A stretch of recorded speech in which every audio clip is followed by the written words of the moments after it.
I received the Seth Thomas ship's bell clock for servicing the other day. It looks to be complete, original, and shows signs of wear on the case. Customer says it runs, but it's too fast. When new, they sold for $11.20 in 1906.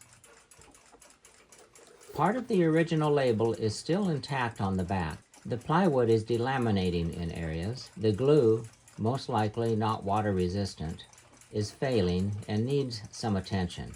Some of the screws holding the case to the wood are not original. They are countersunk screws and should be flat-headed like this one. Considerable amount of corrosion on the screws and the case of this clock. The green corrosion is the copper in the brass that is oxidizing. If cleaned off, it will leave pits in the brass. The clock has been exposed to moisture for sure. Plating is worn through on the bell. These dark reddish areas are exposed brass that has oxidized. Some exposed brass on the inside as well. Oh, the remains of a long-legged stowaway spider here. One of the striking hammers has been broken off in the past. More delaminated wood.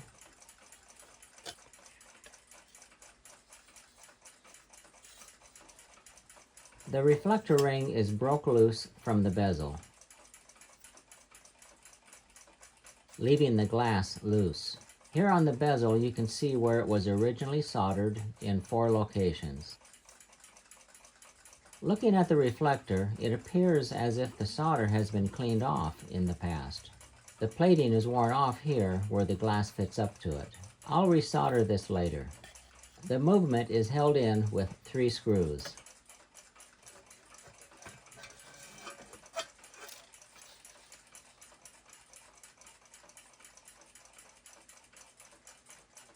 More delaminated wood on the inside, the strike advance lever, exposed brass from the loose reflector rubbing on it here. The silvering on the dial is failing. Lots of pits in the brass. The numbers and minute track have been silk screened on the dial. These scratches through them are from people's fingernails rubbing them while setting the time. Exposed brass from the seconds hand rubbing on the dial. The pin holding the hands is a nail. Original was a taper pin. I'll replace this nail with a taper pin when the time comes.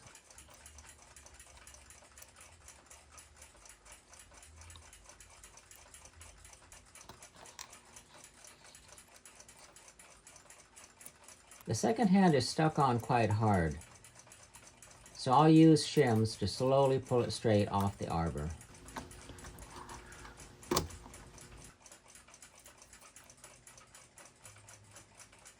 The dial has been fastened using shingle nails. They should be taper pins. This one is pushed all the way in. It's close to this gear, so it's going to be a bugger to get out.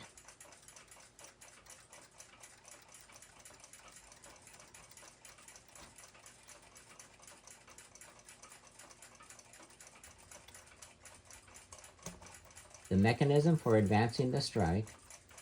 These bent over pins are how the dial is attached to the dial support plate. Adjustable bushings for the strike levers.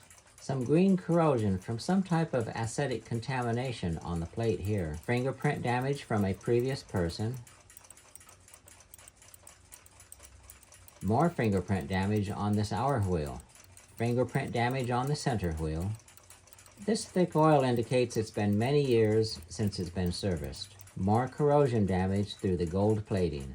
Oh, green corrosion caused by a bug in his final resting place. Insects cause a lot of corrosion damage. Oil has really settled to the bottom of this movement in the past.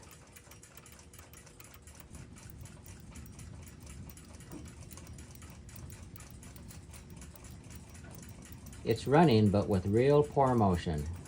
The plates have been butchered next to most of the pivot holes. Someone has put scratches next to the worn holes and used a center punch on them in an attempt to snug up the pivots. Here you can see a nick in the plate to mark the worn pivot hole, and just above it, a center punch was used to deform the brass on the pallet pivot. Time to pull the movement apart.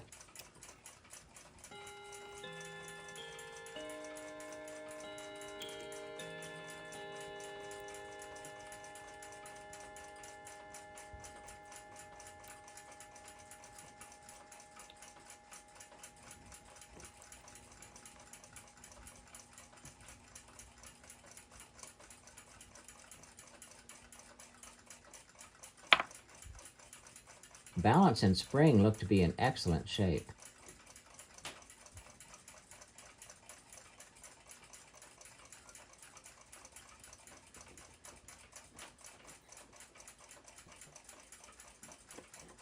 The 1878 models only had 4 pillar posts. This one is a model 1879 because it has this added 5th pillar post.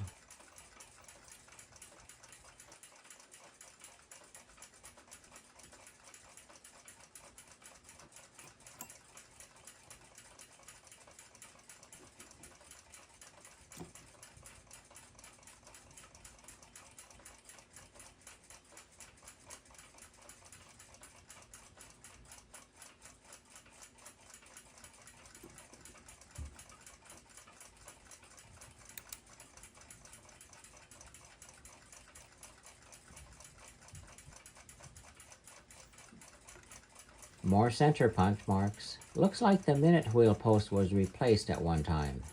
More center punch marks on this side as well. Looks like a butcher used a nail to replace this post. It's a low stress area. It's functional. I'll see if the owner wants it corrected or left as is.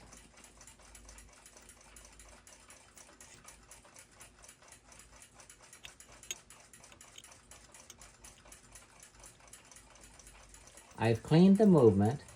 Time to inspect it closer. Some impact damage here. Wear from the strike hammers. This bushing has been adjusted quite a lot in the past. Both of them have been rotated. This impact damage goes through the plate to the other side. It doesn't affect anything other than it doesn't belong there, along with these center punch marks around this post. Nicks and gouges on the insides of the plates here. Scratches next to the pivot holes. Someone in the past had issues assembling the movement.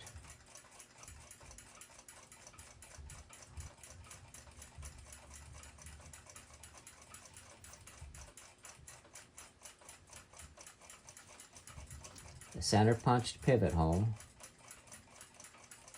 I'll assemble the train gears and check for wear.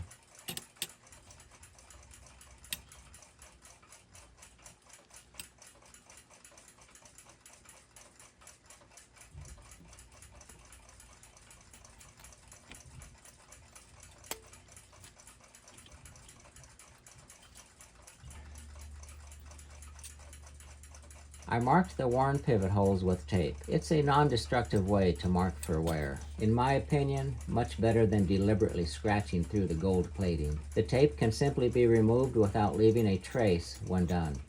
A lot of wear on this movement.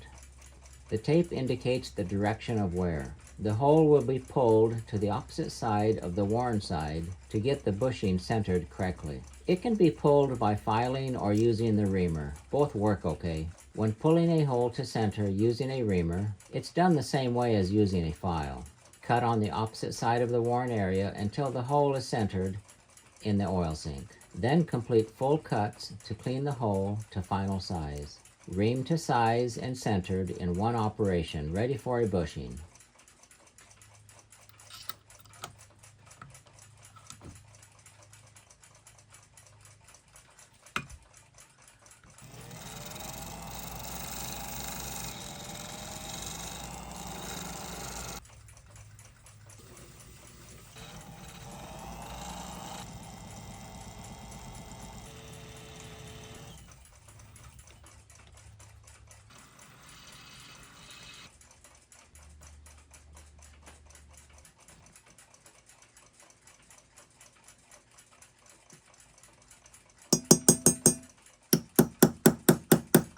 Nice flush fit up.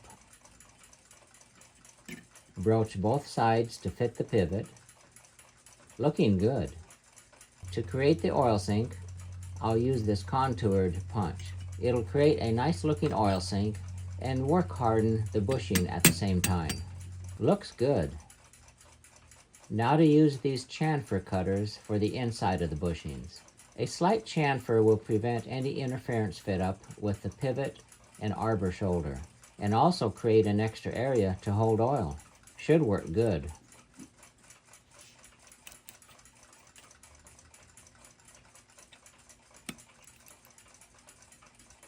Check the end shake.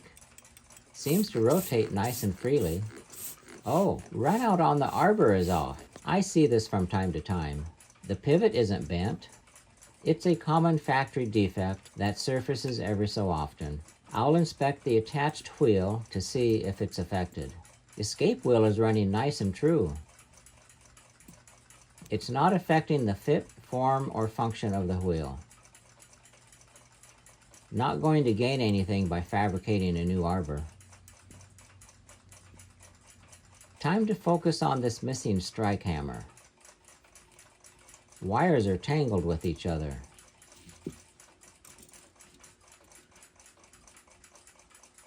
Correct amount of clearance between them now. The end is broke off. It's about 1/4 inch shorter, but still plenty left to attach another hammer. I don't have an old one laying around, so I'll fabricate one.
The original was punched out of plate brass using a large press with a punch and die. The surface is also textured. I'll texture the one I made with this sandpaper and hammer to match the original.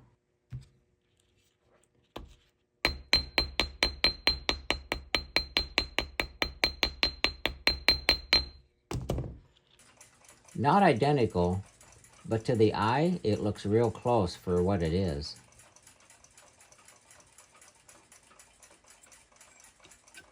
Time to get this assembled and see how it all works together.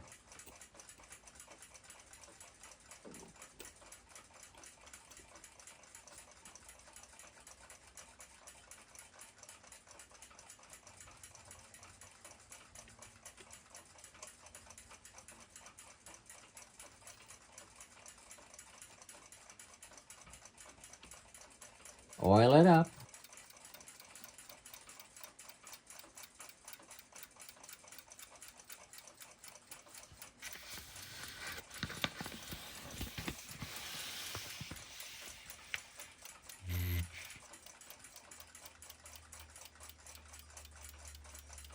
Test the striking mechanism.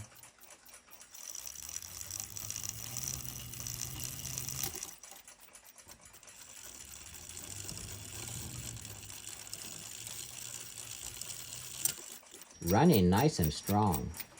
I can see it's going to be a good timekeeper.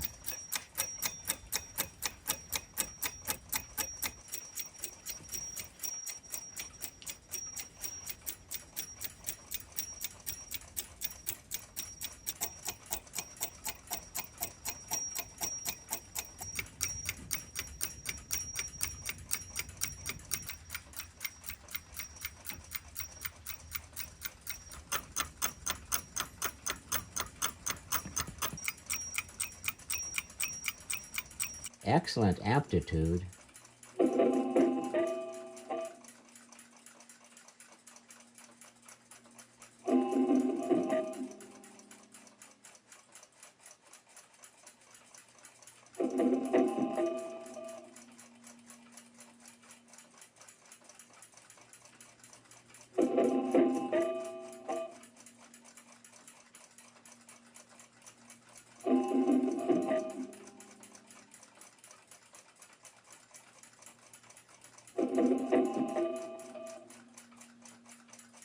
Time to install it in the case.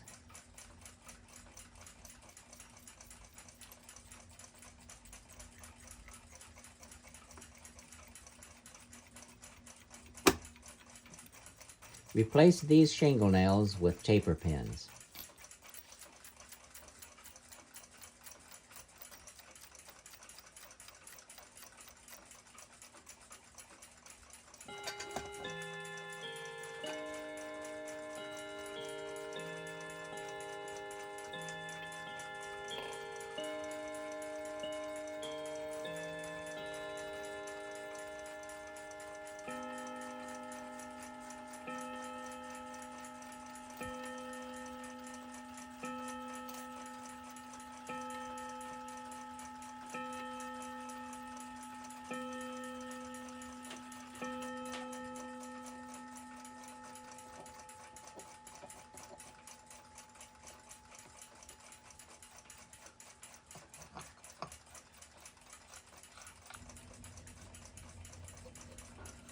I've soldered the reflector ring to the bezel.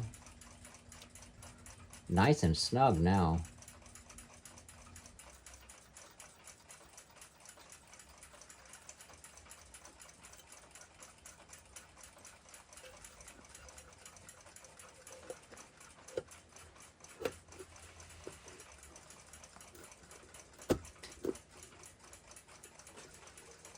A nice Seth Thomas model 1879 ship's bell clock.